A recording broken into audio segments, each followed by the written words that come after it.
This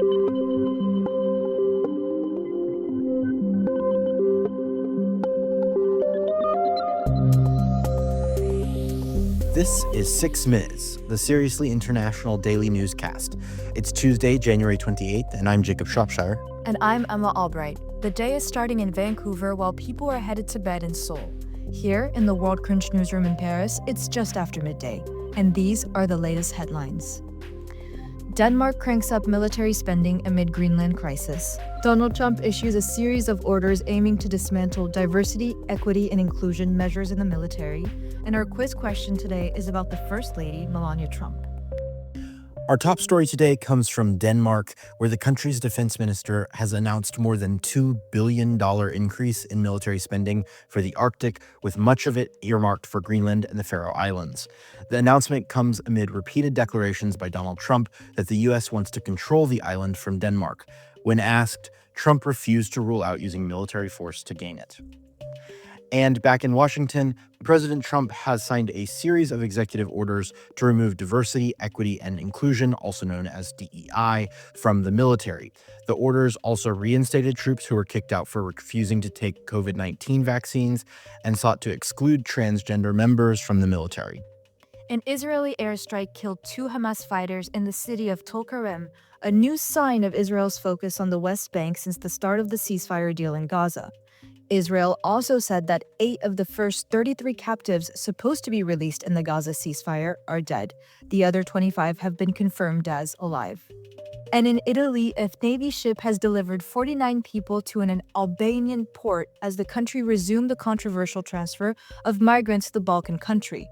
This is Rome's third attempt to process asylum claims in Albania after Italian judges ruled against the procedure late last year and ordered those who had been relocated to be returned to Italy.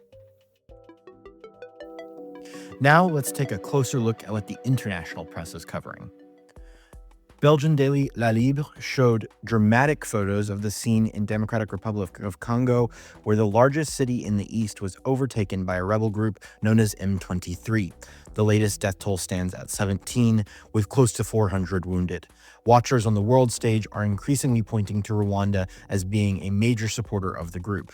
On Monday, Congolese officials said the Rwandan involvement constituted an act of war. And the London-based Financial Times front page featured the massive tech sell-off with the emergence of the low-cost Chinese artificial intelligence model DeepSeek. Shares of NVIDIA, a leader in the AI chip market, fell 17% on Monday, wiping $593 billion from its market value, a record one-day loss for any company. We have a piece today from Polish daily paper Gazeta Wyborcza about how the Polish diaspora in the U.S. could be affected by recent moves around immigration from Donald Trump. Jacob, break down the story for us. Yes, so Maciej Czarnecki writes in Gazeta Wyborcza that there are thousands of Polish immigrants that are in the U.S. illegally and may be impacted by immigration policies that don't seem directed towards them specifically. He writes, President Donald Trump promised mass deportations in major U.S. cities, declaring a national emergency at the southern border on his first day in office, and ordering military involvement in transporting migrants in what he promised to be the largest deportation operation in American history. One of his first targets appears to be Chicago, which hosts the largest Polish community in the United States. The city itself, home to multiple ethnic groups, is shaping up to be the first major target of immigration raids. And that means Poles in America, many of whom are big Trump supporters, are now realizing that they too may be impacted. As of 2010, there were about 100,000 undocumented Poles in the United States. In Chicago alone, there are 140,000 individuals who were born in Poland, and even more who hold Polish citizenship. Unlike those from Mexico, they didn't cross the border in the desert, says Dominique Stakula, a political scientist at the University of Ohio. Quote, Poles are not necessarily the target, but they may be among those detained. From French public radio station France Inter, we have a piece by Pierre Aski on Donald Trump's proposal over the weekend to send more than 2 million Palestinians from the Gaza Strip to other countries in the region, such as Egypt and Jordan. The proposal, Aski argues, is not only illegal and constitutes ethnic cleansing, but revives an ugly history of Nakba for Palestinians.